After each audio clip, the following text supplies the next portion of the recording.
Bridges are wild. For a bridge means a royal bridge. See a bridge? Then raise you 3 bridges. Bridge! I win! Hello and welcome to Triple Dummy, episode 10.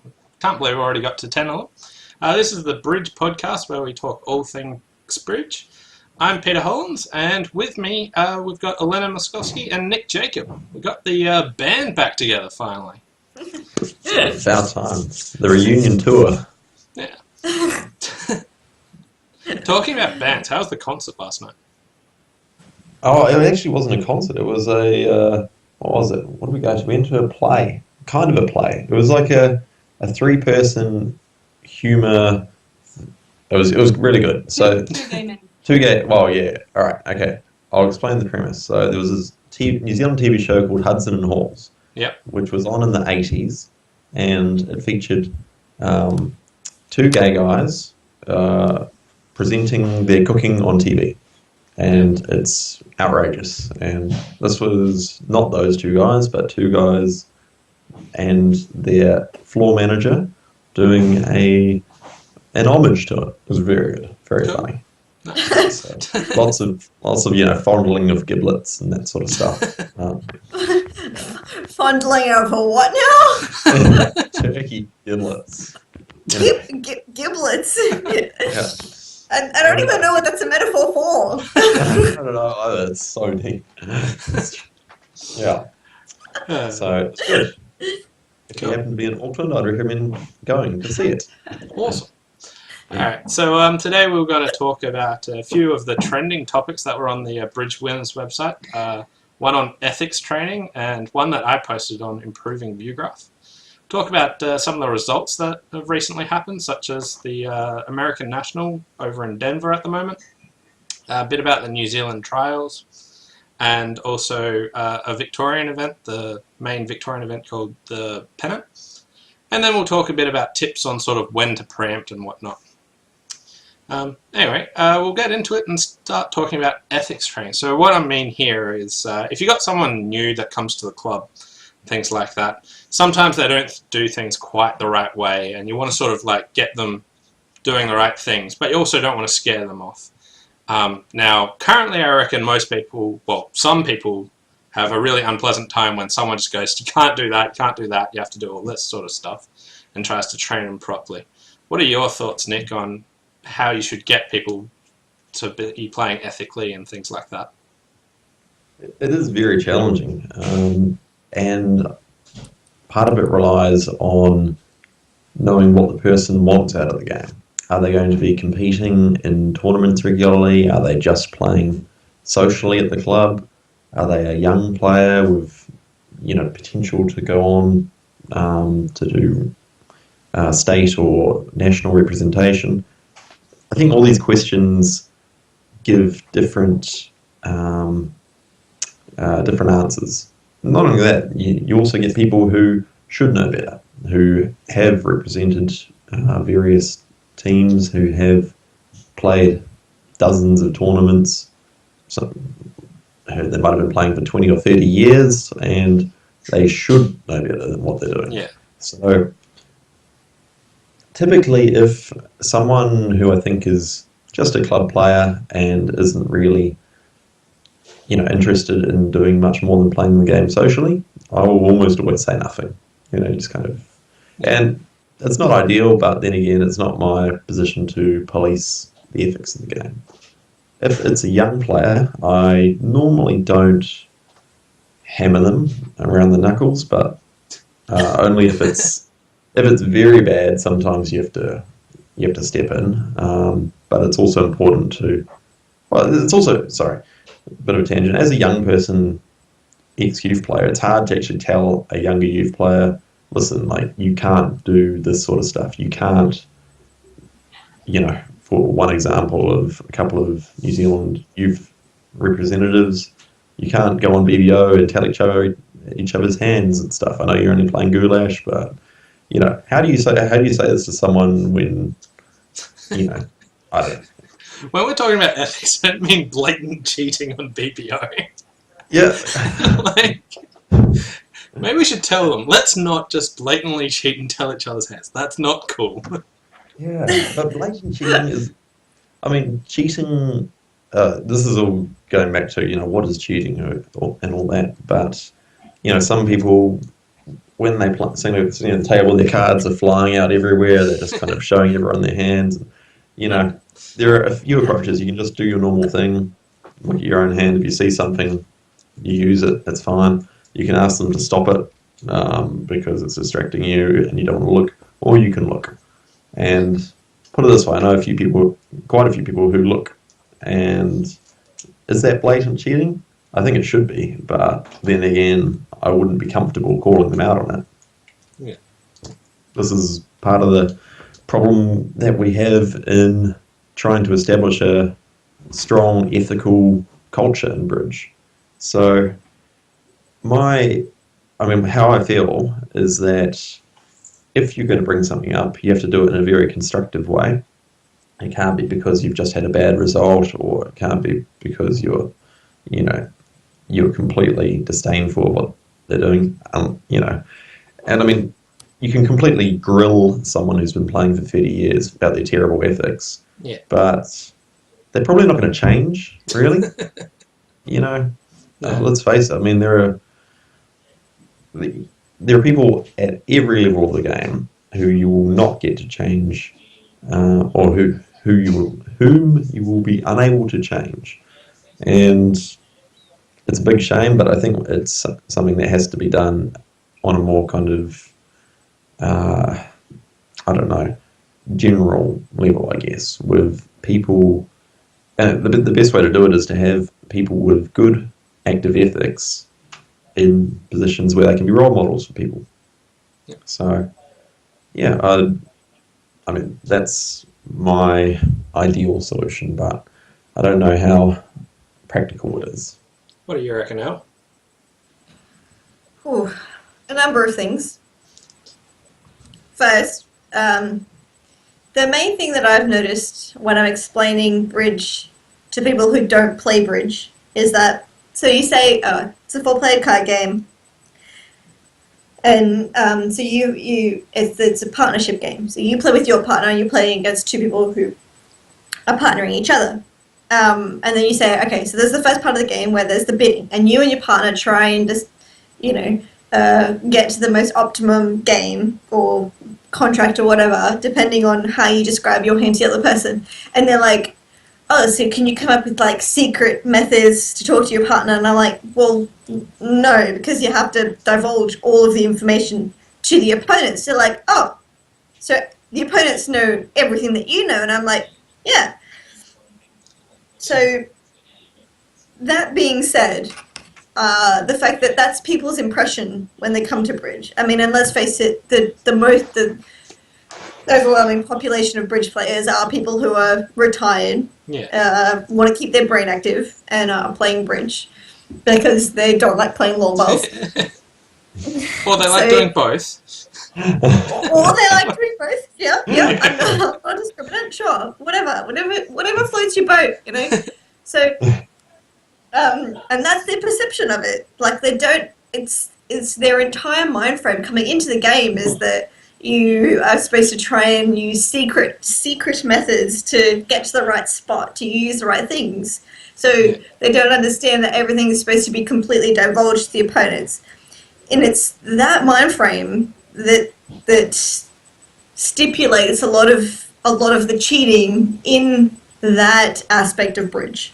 Like a lot of the non-ethical playing. Like, for example, I played against someone recently who it was an extremely unpleasant experience. It was a 12-board match, and they board 3. They accused me of cheating. They were like, I feel like it's incumbent upon me to tell you that when you take a lot of time to think about what card you're playing, you give a lot of information to your partner, and they're bound to use that information. So you can't think about those kinds of things. And I'm like, whoa, Ooh, okay, firstly, I'm allowed to do whatever the hell I want. It's if my partner uses that information, that is their problem entirely. They're not supposed to, and if they do, it's called cheating. So that conversation started, and I was like, no, that is not how cheating works. I'm allowed to think about whatever the hell I want, because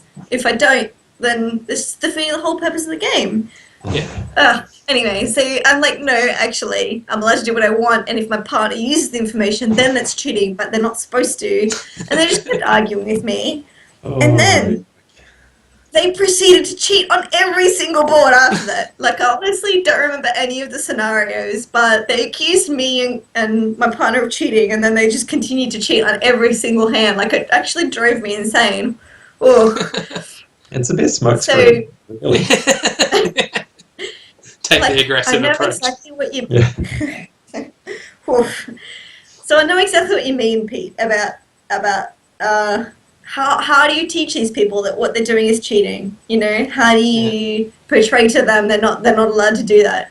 You know, one of the main things that they did is like it'd go bid. You know, me and my partner had a constructive auction with no interference to some game, and it'd go bid from some partner, pass by me, and then this person in pass out seat would ask just like 1,001 questions. What does this mean? What does that mean? Blah blah blah blah blah. Oh, okay, cool. Now I'm just gonna pass, and then their partner's on lead, and I'm like, so, you know, obviously, okay. What for those of you that are unsure, when it's your turn to bid, you are allowed to ask questions, but ethically, if you're not actually considering taking a bid, then you really shouldn't be asking questions, because you could be portraying to your partner the information, or any information from what you're asking. So after they'd accused us of cheating previous boards ago, and ever since then,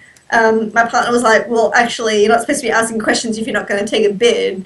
And the guy was like, what do you mean? It's my turn to bid. I mean, I can ask whatever I want. Something rather da-da-da-da. Oh, it was just the whole experience was completely unpleasant and wildly disturbing. And it's like I said, it's exactly the kind of thing that you're talking about. It's these people that don't know what cheating is and don't know how to be ethical. And how do you bring it up to these people? And some of them are so stubborn, like this person that I was playing against. Like they're never gonna change who they are. So how do you stamp out that culture in duplicate bridge, which is so common? You know, and I don't know. I feel like it has to be a more predominant concept when you're teaching. Yeah. You know, you have to start it from the start, because once they get stuck into the habits, they're not gonna get out of it. And it's just so common. It's just so common. Like, for example, you know, it goes like club from your partner, pass, and you bid a transfer response. So like I say, you bid a diamond, and the person's like, what is one diamond? And they go, oh, it shows hearts. So it doesn't show diamonds. Like, no, it shows hearts. Oh, okay, so it shows hearts. Pass. You but know, not diamonds. Not diamonds. You know, it's just like, depending on what they say and how they ask the question, you're like, okay, this person's got 6 hearts, this person's got 6 diamonds, or whatever it might be. And it's just that kind of thing that's just so common. And you really... I feel like it's not emphasized enough when you're teaching. You know, people just assume that kind of thing is okay. Like, they don't know that it's not a thing, and you can't teach them that it's not a thing. From my previous experience, from arguing with this dude that I played against for about 15 minutes, like, no, it's don't even. Yeah, you can't teach them after that. It needs to be emphasized when you're learning. It just really needs to be. So. Yeah, I really don't know. My general thoughts here are, it can vaguely be done later on after people have learned, but people are set in their habits. But A has to come from someone of some authority or some respect. I don't think I could go to a Bridge Place club where they don't know me because they wouldn't respect me, and they just see me as some young person. And if I try and teach someone ethics as from a young person, that would take none of that. If you took it from like a top player's point of view, if I found like one of the top players trying to explain to someone else, then they'd listen. So I think it A has to come from someone they respect or has some authority or something. But I also think it shouldn't actually happen just like directly at the table. I think you play your set, and you just like afterwards, like, can I just have a moment? Like, this is like what you're meant to do. This is why you don't do this sort of stuff, and try and explain to them in like a passive sort of environment rather than getting angry. Most of it's like, you can't do that or something. And basically what I think happens is like it's a just chain of basically ethics teaching down the line, and it gets more aggressive as it goes. And like they just start yelling at each other at the table and stuff. Perfect example is just the example that I was telling you guys just before. Like, he was yelling at me about cheating, and I was yelling at him about cheating, and no one learned anything. Yeah. You know, it definitely has to be taught from the start. And like you said, from someone that they respect. Otherwise, there's just no point at all. And it's not emphasized enough. Yeah. It really isn't. Absolutely. And, it should be one of the foundations when learning bridge, because, as you said, Elena, it's very common for people who know nothing about bridge to come into it and think, oh, right, well, so we communicate with each other, we give all this information, and okay, all right, so we'll work out our own little strategy and so on. That's very reasonable to consider as someone who hasn't been introduced to bridge, because in every single card game, I mean, like poker, for instance, you try and get every advantage you can. You know, you expressly read the opponents. You try to work out what they have based on, you know, how they're holding their cards, or how they're talking, or any of their body language. And when you realise that your partner gives off all these things as well, you think, oh, okay, cool, all right, so yeah, I'll read my partner does this. Okay, all right, they got a problem. Okay, cool, so they've got the ace. In that case, I won't duck the queen. And all these little things, and I reckon a lot of people do it without even realizing that it's wrong. You know, I mean, to put it in contrast, right? There's a story from years back when the two famous American players, Al Roth and Tobias Stone, were playing together. Both very, very forceful personalities at and away from the table, but both world-class players, both incredibly ethical. And the guy was in 3-no trumps, and he had 3 low opposite Queen Jack Doubleton in his hand. No ninth trick. So he plays towards dummy and then pulls a small one to the queen, which holds. Yeah. He crosses back over and plays a small one to the jack, which holds. And then, you know, so he takes his 9 or 10 tricks or whatever and says at the end, oh, it was a shame that I didn't have the 10, otherwise I would have scored a third trick. But, you know, and as hilarious as it is, right, would that happen against just about any pair that you can think of? I think 99% of pairs would get that right, and it wouldn't even be close to a problem, because it would go small, queen, you know, even if they gave the queen away, then the next time they'd be like, all right, ace, you know, and you know, it's really and it's stuff that, you know, can you call people up on it? Like, you know, you'd look at it and say, oh, you know, I've got 3 low ups at Queen Jack Doubleton. Some percentage of the time I should score a trick in the suit. You know, everyone would laugh you out of the building. You'd have to go find another game to play. Yeah. But the fact is that these situations only come up when you're playing against ethical opponents. Yeah. So, yeah, I think that it's... I think that these sorts of things can only be taught or learnt from... maybe not necessarily at an early age, but as a bridge young player. So as someone who's only just come into the game, you know, you actually think about it. Sometimes I think the most ethical bridge games I've seen are ones between 4 beginners. Sometimes, like they're just like, they don't know what anyone's hesitations mean. They don't know, you know, they're like, you know, Declarer does like play 1 to the ace and then 1 back to the jack, and this person ducks to the king, and this person ducks to the jack or something, and you're just like, you know, this is, you know, I mean, any bridge player who's played for 10 hours would be like, "Ooh, okay, all right, my partner's hesitated, all right, whatever."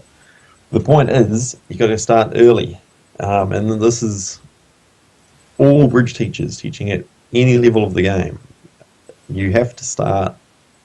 I don't know how you broach the topic, but I think you just have to pinpoint things and say, okay, this is, as you say, Pete, this is the situation, this is why it can be bad. Yeah. Not saying you were cheating, not saying you're unethical, I'm just saying that this is, I think your situation was really good, Al, because most inexperienced people do like to ask at some point in the auction what the whole auction means, and it's random. It's completely, it could be like, you could be about to key card and then, and so it goes 4 spades and then this person thinks you're signing off when actually you've agreed hearts or something, and he's like, what does everything mean? And you're like, well, just hold up, let the auction finish. Yeah. The reason why it can be bad is you get situations where, say clubs and spades have been bid here and diamonds have been bid here, and this person's like, so clubs and spades were natural? And you go, yeah. And he goes, and diamonds was natural? You go, yeah. And he's like, and you're in 3-0 trump? And you go, yeah. And all these questions might, be actually, he doesn't know if clubs and spades are natural. He doesn't, he bewildered that the final contract is through, whatever. The point is that his partner probably is going to let a heart now, right? So there are very few situations as flagrant as that. But I think I got one where, like, the worst thing is where you've bid all 4 suits. Yeah. Probably all have been alerted because you're playing something really artificial. The person not on lead says, what does 3 spades mean? Yeah. Nothing about any of the other options, just, what does that one suit mean? Oh, that's artificial? Okay, thank you. Your lead, partner. Yeah, all the classic, one suit, pass, and then this person bids a suit, like, let's say a spade, and it goes past 3-0 trumps. Or, and it goes something, and then it goes, like, they bid this suit, and it goes past 3-0 trumps, pass, and, like, this person thinks for ages and ages, and then passes. And then your partner, of course, leads dummy's suit, because you were thinking about doubling, asking for the suit, dummy's first bid suit. And it's like, that's actually happened to me multiple times that you will not believe, Yeah. This stuff is so common. It's unbelievably common. Yeah. Yeah. On a note of starting it early, I was taught by Andrew Mill, who's got a bridge book, but like one whole page in that beginner's book was about ethics in bridge and what you should be doing. So that's good. It started right from the start with that, and I think that was really good. Yeah, absolutely. Anyway, we'll move on to the next topic, which was improving vugraph. Now, we've talked a bit about this before, but this actually inspired me to put a post on bridge winners, which I completely forgot about because I was slightly intoxicated when I made the post, and only when one of my followers told me, "Oh, checked out your post, saw the console." Oh yeah, I did that. That's awesome. So I figured we'd talk about some of the suggestions that people had. Our general ideas was sort of better commentary. What some of the people there posted was sort of like they wanted a match where all 4 people were sort of explaining their thoughts as they went. Hard to set up, but what do you reckon about that sort of style of thing? El? Well, yeah, it would be hard to set up because if they were in separate rooms, it wouldn't be too bad. It's like if you had 4 people in separate rooms doing their thing and all of their explanation was sort of going on at the same time, yeah, that'd be pretty good. Because one of the things that I find about bridge is that it's hard, you have your intuitions and you have what you've learnt, but it's hard to see it's hard for you as an intermediate, as an advanced player, to know what the expert's thinking about at the time. And it's great having one hand's perspective, but often, because there's so many different scenarios in bridge, it's hard to say, okay, so let's say, Pete, you're going, this person's bid this and this person's bid that, so now I'm thinking da da da da da. Yeah. And the people watching might be like, yeah, okay, that's really great. But what does that mean for the rest of the auction? Yeah, I think if you could do something like that, it'd be really cool because they could see all of the different sides of one hand and they would see 4 times as many different scenarios, as it were, you know, four as times as many of the different people thinking exactly about what they should do, what they should play, and what they should bid, about what it all means, Sure. you know, the implications of all the different bids. So when I was beginning, like when I was starting out, my dad taught me how to play when I was younger, and we used to each play 2 hands because no one else in our family played bridge. So we'd each play 2 separate hands and try and remain completely impartial, of course. And so, I mean, obviously I had to be impartial because I didn't know the implications of what the other hand holding actually meant. so obviously I was completely impartial. So, and then one time, or a few times really, my dad was like, okay, so every time someone would make a bid, I had to explain exactly what it meant and exactly what the implications were.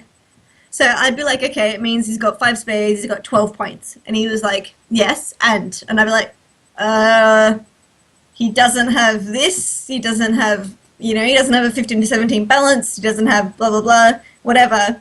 And he was like, yep, and there just kept being more things, like more things that I wouldn't think about. And having, like, being able to watch everyone at the table being able to explain exactly what all of the things mean and what all of the things don't mean as well, I think that would be extremely beneficial. You know, I'm going to play soup preference here because of da-da-da, X, Z, Y reasons. Like, I think that'd be really cool. You know, I think I would definitely watch something like that. I think that's fascinating. I reckon because it's the best way to learn. Sorry. I think it would make the 10-minute tanks that they have a lot more interesting. Yeah, for sure. For sure. Because the only really way to learn I've found is to... Because, I think we've talked about this before, but because when you give, like, an expert your problem after the fact, they don't think about it as much as they would think about it if they were sitting in your position. So if you could actually be in their position, be thinking about their hand, and, you know, have them reason out exactly what they're thinking, it would just show you the kinds of things that you should be thinking about. So if you could have that, you know, you could even choose, like when you were watching that kind of thing where you have the 4 people explaining, you could choose just one person to listen to, or you could choose to listen to all of them. Yeah. You know, I think having the capability to do that would benefit a lot of people, and help a lot of people learn. Help a lot of people think about a lot of things that they wouldn't normally think about. And? It's annoying having full hearts because they didn't bid to something that's something. Okay, all right, I'm an adult now, right, Dad? Jeez. But yeah. What are your thoughts, Nick? Oh man, I tried to, you know, the thing you initially said about listening to people verbalizing their thoughts. I tried to do something similar through a board game called Diplomacy. Quite a nice game. It's a little bit like Risk, but lots of backstabbing and, you know, diplomacy. Yeah. So I wanted to get more people into it. And so I tried to set up an online game where every player was experienced and every player wanted to, every player would write down some reasons for their moves, some planning for the turns, etc. And so for me, I love that sort of stuff. I love to think about, you know, how, you know, doing one little move at the start of a, I mean, obviously this is a game, but it's the same in bridge, right? How the choice of a bid at the start of an auction or the choice of play at the first trick can spiral into something really deep at the end of the hand. Yeah. Unfortunately, when I was setting it up, well, there weren't too many flaws in the setup, but the game never got off the ground because people weren't interested in really sharing so much. You know, I'd like to think that, you know, the 3 of us, you know, not the most introverted people, since we're talking on a podcast to all your viewers at home. So we'd all be okay expressing our thoughts, and a lot of bridge players would be as well. But a lot of bridge players would find it so weird. I think they, and this is kind of what I found when I started up this diplomacy game. You know, people were like, I moved here because this is what you do. Yeah. You know, it's kind of it's something, you know. And you talk to guys like say you talk to Sataj Hans and Tony Nunn, two of the best players in Australia. Sataj will tell you everything about a play. He'll just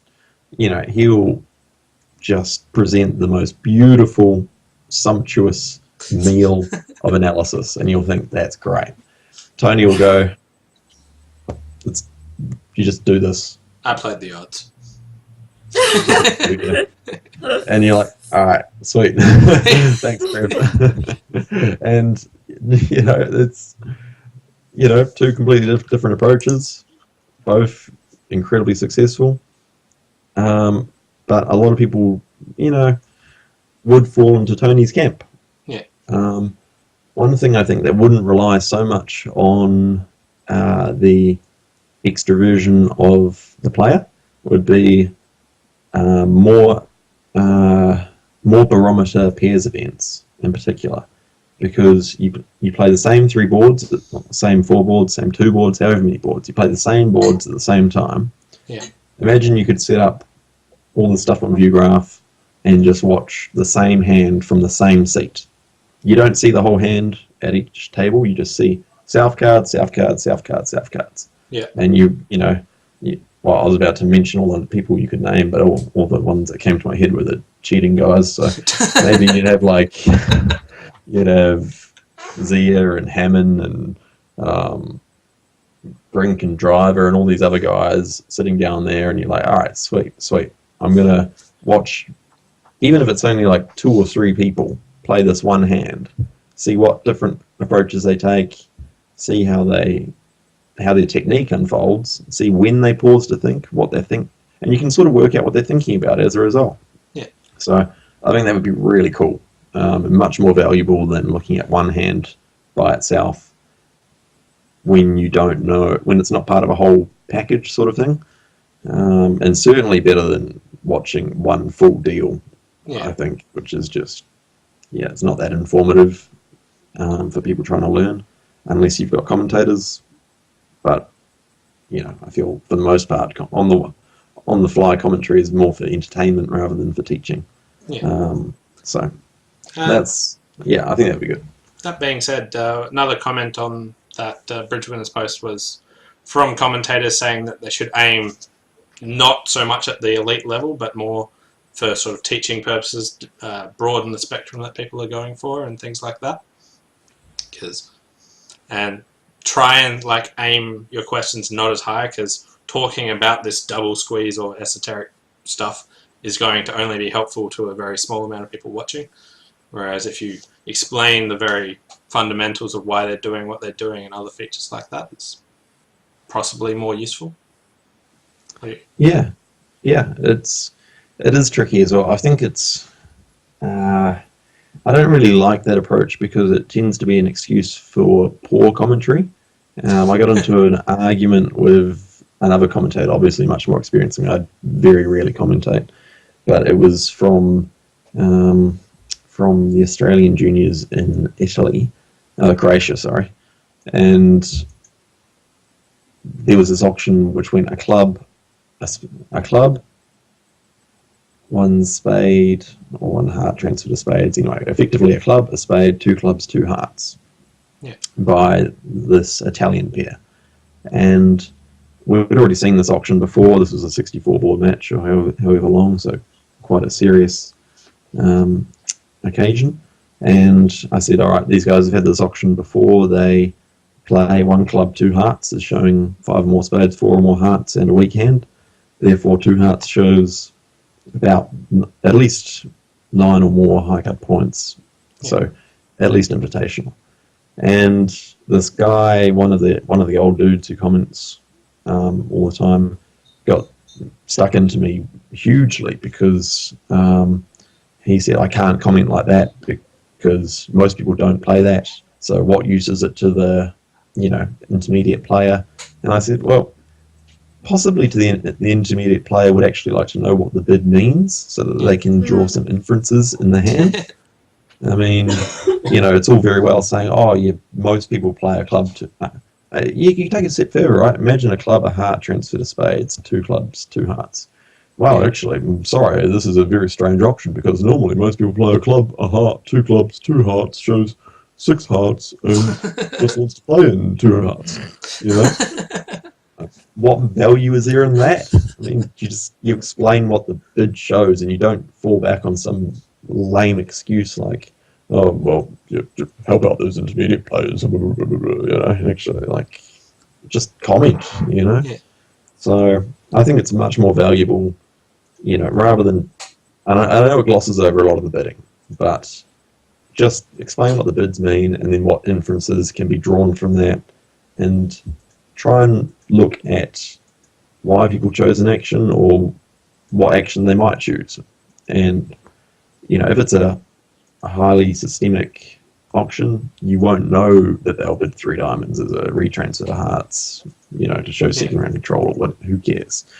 You will just say, well, with this, if they think that there'll be some slam interest here because this hand is better than average, so the reason for that is the singleton here and the good side suit here, and you can really say these sorts of things.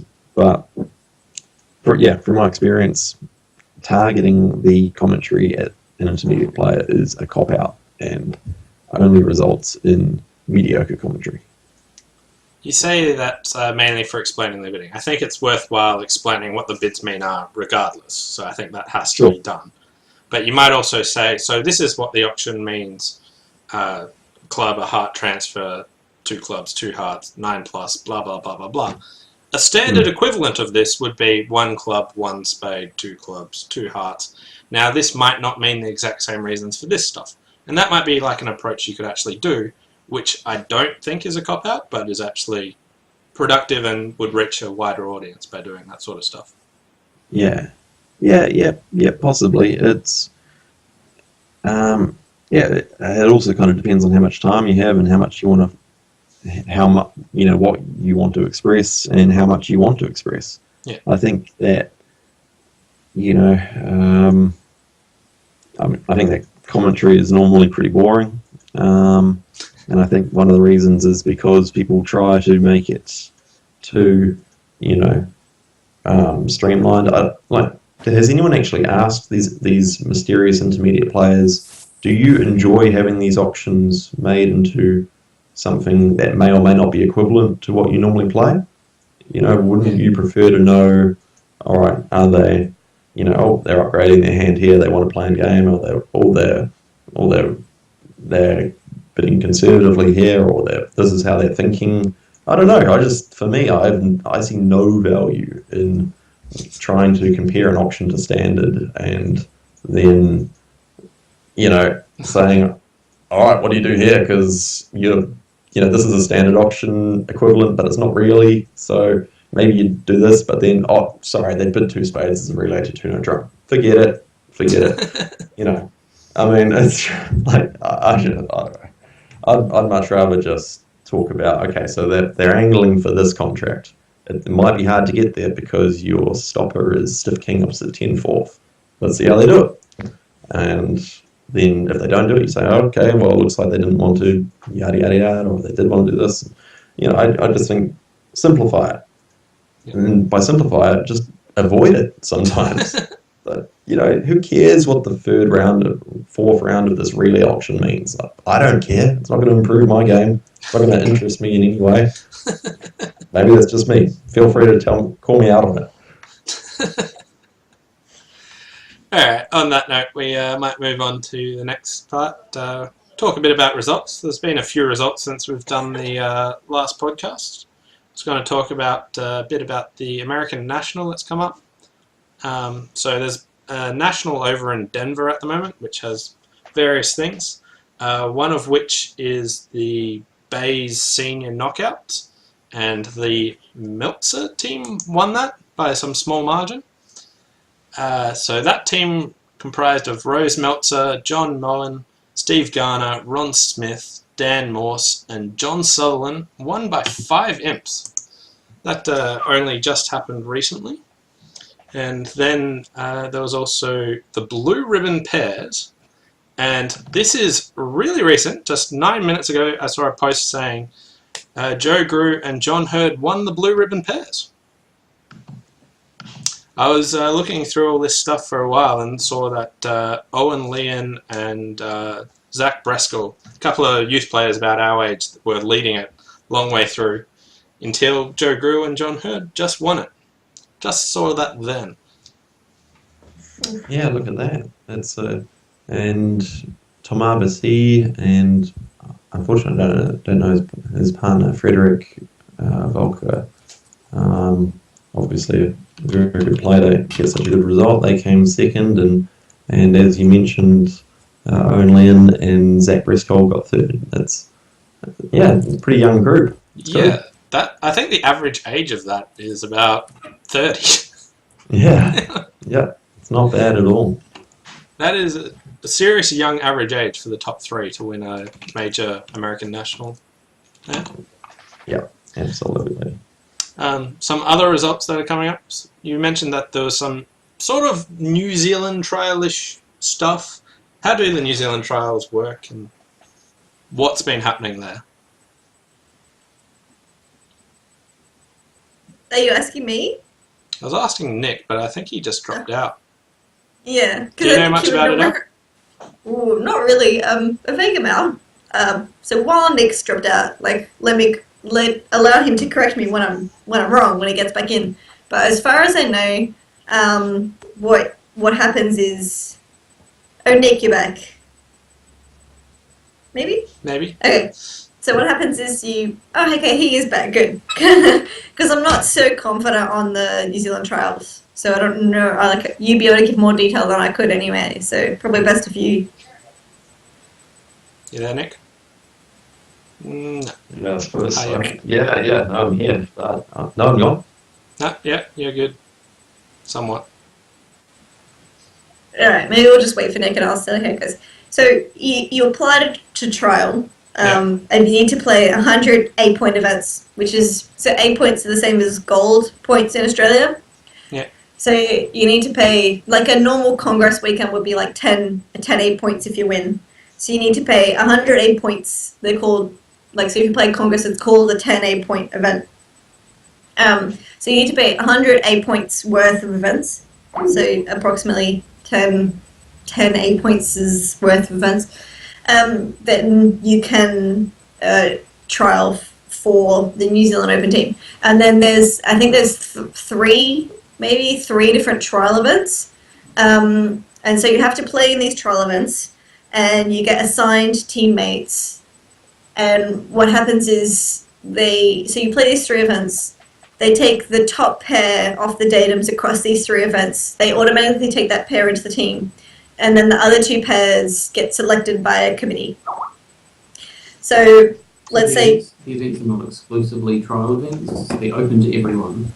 Yeah. At the same time. Yes, they're not exclusively trial events. It's just like a random event. So let's say it's like then a few weeks ago, one of the first trial events happened, which was some teams event in Auckland, and anyone could enter, but it was one of the trial events. So it's like one of the events that's considered when considered as the part of the selection process. So you have to play these 3 events when you're trialing.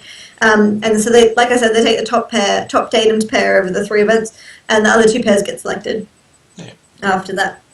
So as far as I'm aware, that's how it works. Did you play? Which is a... No, I didn't. Do you know how Nick went? Nick and Glenn were doing pretty well in the datums. They were like top in the datums after a while, and then the last match or 2 they sort of dropped a little bit, but they were doing reasonably well. So they were playing on a team with two people that I didn't know, some New Zealanders. So they did averagely well. I didn't think they did too badly. Cool. Keeping it out. Looks like Nick's still having some trouble. Not sure if he's gonna get back. Yeah. other recent results is the Victorian Pennant happened, which is sort of the major Victorian event from where I am. I managed to play atrociously in the qualifying and not actually make the top 6 teams. Anyway, the team that did win it was Ben Thompson, Bill Jacobs, Jamie Thompson, and Justin Howard. And that makes Jamie the actual youngest winner ever, which is rather impressive at just age 19. Yeah, I heard that. It's really, really amazing. It's a really, really good effort from Jamie. Like, really, congratulations to him, because that's just so great. You know, anyone at his age to be winning things is just really good. You know, everyone, you know, when you come back from a tournament, all your friends are like, oh, did you win? And you're like, well, no. It's really hard to win these things. No one really realizes quite how hard it is. And for, you know, Jamie to be winning stuff at his age is a really, really good effort. So well done to him. That's awesome. Awesome work. I've played in the Pennant a few years and I've never won it, so I'm not jealous at all. It's cool. Yeah. The other cool thing is Bill Jacobs has won it 19 times now. He's the record holder for most amount of wins. That is a lot. Times? 19. That's nuts. That's a lot of times. That's nuts. That's so many. I have barely been alive for 19 years, let alone be winning things for 19 years. That's nuts. Yeah. It's absolutely insane. Especially seeing, like, even if it's been playing bridge for, say, 40 years, to win it, I don't even know how long it's been playing, but even if it's that long, I'm not sure it's been playing that long, but winning it every second year is a really impressive feat. Yeah, it's pretty good. Yeah. Kind of makes you just a little bit jealous. It's like, damn, if only if I was that good. Sigh. Yeah. Alright, so we might move on to the last thing we're going to talk about, which is tips on when to preempt. Do you have any tips on when to preempt up? So when I was learning, the tips that I got taught, which I find really useful, is the best hand to preempt is hands when you have a lot of tricks for when you're playing the contract, but not a lot of tricks, not a lot of offensive tricks. So, you know, obviously when you're defending, you want things that are aces and kings. You know, you want quick tricks because you know that the third round's probably going to get roughed by the declarer or by dummy. So you want aces and kings. You know that aces and kings are gonna. Hello, Nick. Nick is back. Welcome back, Nick. So preempts. So you want aces and kings. So when you're preempting, you want what you want to be is you want to be as destructive as possible. You want a hand that's gonna play really well when you're playing the contract, but obviously you want to get in the most amount of way when you know that the opponents have a lot of power when they're playing the contract. Yeah. Okay, so what that means is you want to have things like you want to have like, you know, sequences. You want to have Queen, Jack, 10, 9, 8, 7, because those intermediate cards, the Jack, 10, 9, 8, they're not very important when you're defending because they're not going to take tricks. But when you're declaring the contract, let's say you open 2 hearts, you get doubled, you get passed out in 2 hearts. Those 10, 9, 8, 7, 6 and hearts, they're going to mean that you're not going to lose that many tricks and hearts. So it's really good to have like a really solid defensive sort of suit when you're preempting. So the ideal suit when you're preempting is something like King, Queen, Jack, 10, 9, 8 to 6. You know, that's got all the intermediate cards, so it means that you're not going to lose that many tricks when you're playing the hand, but it doesn't have many offensive tricks, which means the opponents can probably make a lot of tricks when they're playing the contract. That's when you want to interfere most. Yeah. So that was the first thing that I learnt. You want to have all the intermediate cards when you're preempting. The second thing that I learnt is preempting in second seat is not particularly useful because the person on your right has already passed. So now you're in the second seat and you're waiting to bid. So the only people left to bid is one opponent and you're a partner. So that means that you're actually preempting your partner half of the time. now. Once one opponent has already passed, half the time your partner is actually going to end up ending up being the person that has the most points. So you need a really good hand and a really, really good reason to be preempting in that position, because half the time you're actually just making it just as hard for your partner as it is you're making it just as hard for your opponents. So the things that I learnt, number one, have all the intermediate cards. Have the Queen, Jack, 10, 9, 8, even the 7. They're really good cards to have when you're playing the contract. Rule number 2, second seat's pretty useless. It's just a shitty seat. You don't really want to be preempting in that seat. It's just not very useful. You need, like I said, you need a really good reason to be doing it. So you want to be preempting in the first seat when you're preempting your opponents twice as often as you're preempting your partner. And you want to be preempting in the third seat when when it's gone past, and you're like, oh, well, this guy's got a shitload of points. Let's make it really hard for him. So the first seat and the third seat's really good to preempt. But second seat, it's just rubbish, I mean, don't get me wrong, I like preempting, but if it's second seat and you vol against not, then oof, just pass it out, mate. You're not achieving anything. You're really not. So they're my 2 tips. Cool. Don't be in second seat, and don't have a shitty suit. Yeah, so if you're don't in have second, aces and kings. so if you're in second seat, just get up and move to another one. Yeah, pretty much. Just be like, oh, hey, can we just swap for this just this one thing, because don't really want to be in this seat. It's kind of crappy. You can preempt, and then I'll take you for a penalty. It'll be great. What are your thoughts, Nick? All right, well, I better get my thoughts out quickly because I don't know how stable my internet is. I think it's important to there you go, quickness. I can't even think fast on my feet. I'm sorry. Anyway, there are big factors and small factors. So position, huge factor. First seat, third seat, go. Second seat, no. Fourth seat, you're not preempting, so you're showing something. Something invitational or something. I don't even know. Glenn and I don't even have agreements. We're a New Zealand partnership. Don't care about fourth seat. But there are some other little factors that are very important. One of the biggest ones is, I think, do you have spades? And this is a question that doesn't just apply to when you're suited spades, but when you have defensive stuff in spades. For a lot,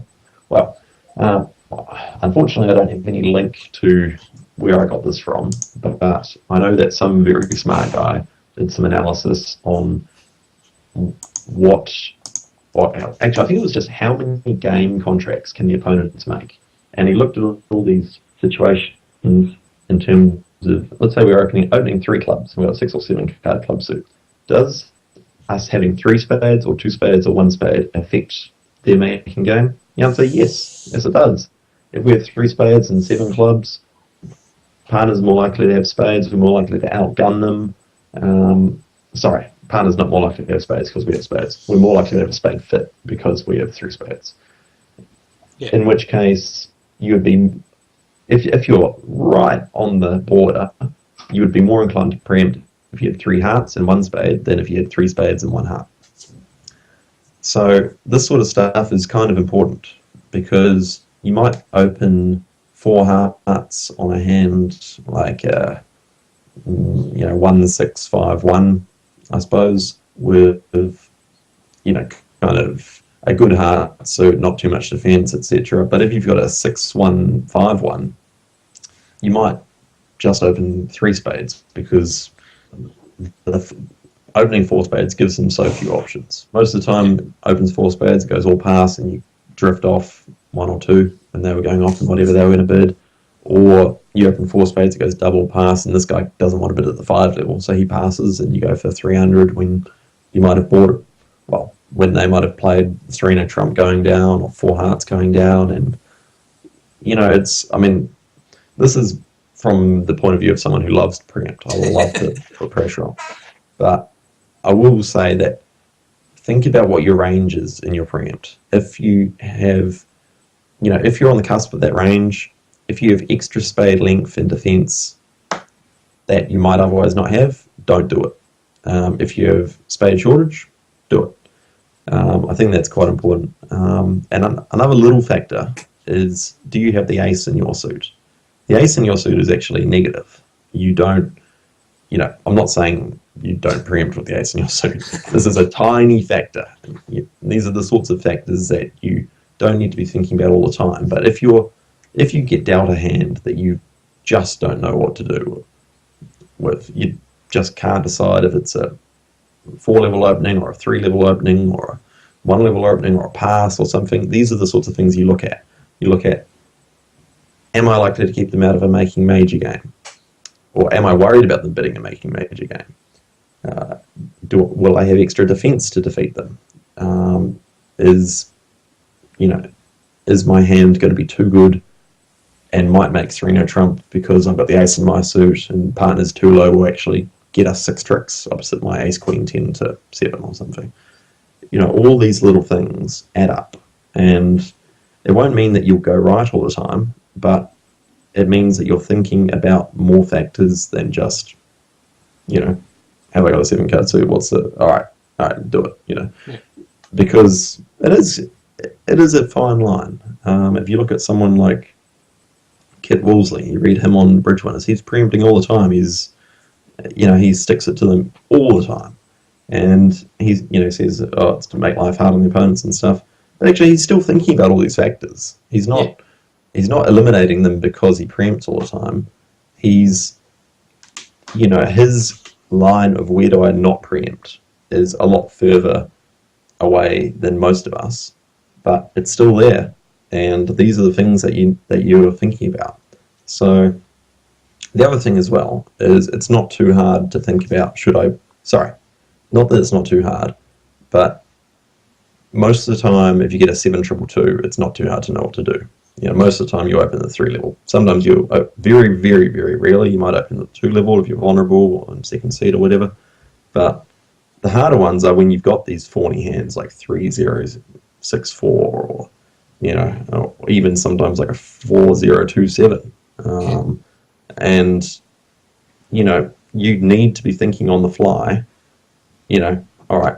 So I said that I'd never preempt with spades on the side. And I've got 4 of them, but I've got 7-card suit, and we're green versus red, and so you might actually say, all right, I'm going to bend the rules a little.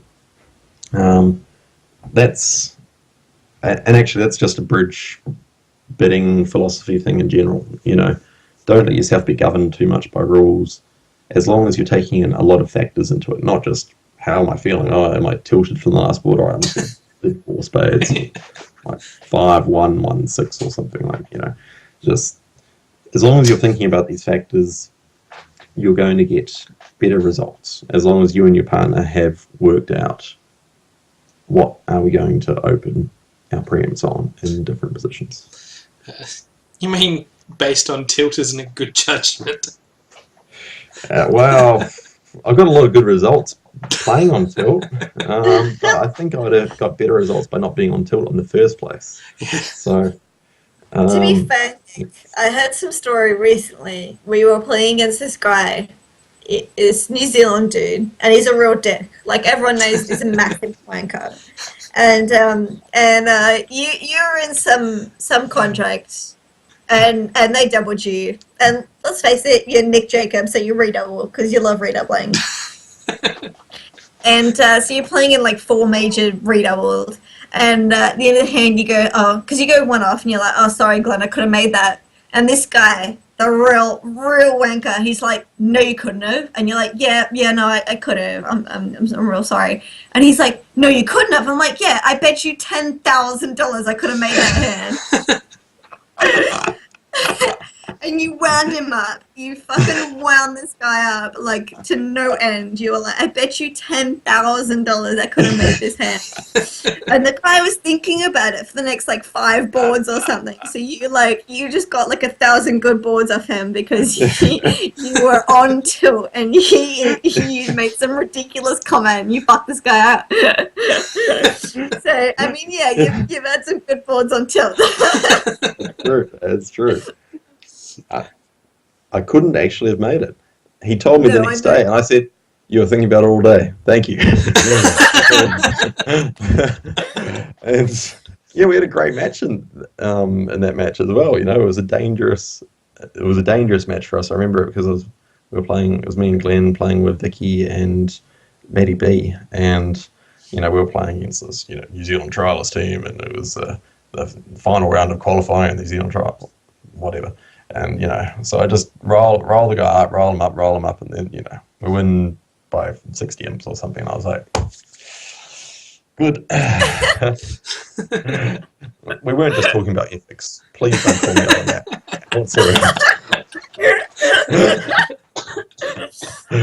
Yeah. I thought that story was really funny. I was like, Nick bet him $10,000. Yeah, that sounds something Nick would do. Yeah. Nick redoubled something, made some outrageous bet. All par for the course, really. Yeah. Glad he didn't take the bet. Yeah, I'm glad he didn't take it either. Yeah, sounds like two of your favorite things. Yeah. Oh god. Yeah. Don't play on tilt. But if you do play on tilt, at least get the other person on tilt. So. Take someone with you. So that's the moral is. I see. Awesome. Moving on. Alright, so we'll wrap it up. I was just going to say my final thoughts on preempting. One thing we've alluded to, but I don't think we emphasized enough, is I think vulnerability matters everything. Like, that is overwhelmingly the biggest factor. I know so many people are just taught a week 2 shows this in every seat and every vulnerability. I think that's truly atrocious. Vulnerability matters absolutely everything. If you're favorable, bend the rules to hell and back, and if you're vulnerable against not, like, reel it in back. Like, I know things that fit all the criteria that makes a standard week 2, and it would sicken me to open that, but I think vulnerability matters so much when it comes to preempt. Yeah, for sure. Yeah. I mean, you think vulnerability, right? You might just, you might open a hand 3 hearts at favourable, 2 hearts at nil, and pass at unfavourable, and again at both vol you probably open 2 hearts. I mean, it's a big range in actions. You can't just say, all right, well, we've got a 6-card suit, I've got my yada, got a decent suit. It just doesn't work. So yeah, be flexible. Cool. Yeah, I remember one of the things that I heard from Ish a couple of years ago, maybe now. And I've used it ever since, and it's never led me astray yet, is that you're favourable, open 1 more than you would normally. Yeah. So if you're like, oh, well, I wouldn't open this at nil, or I wouldn't open this at all vol, but you're favourable, fuck yeah, open it. Or if you'd open it 2 at nil, and you're favourable, open it 3. And I'm like, oh, open at 3, up Ish said, it's okay, I'll just do it. And it's never led me astray. So open 1 more when you're favourable. I like it. Well, when you're first seat favourable. Yeah, definitely. Alright, well, on that note, we might wrap it up. Thanks all. Hope you enjoyed it. We'll see you next time. Will do. See you guys. See ya.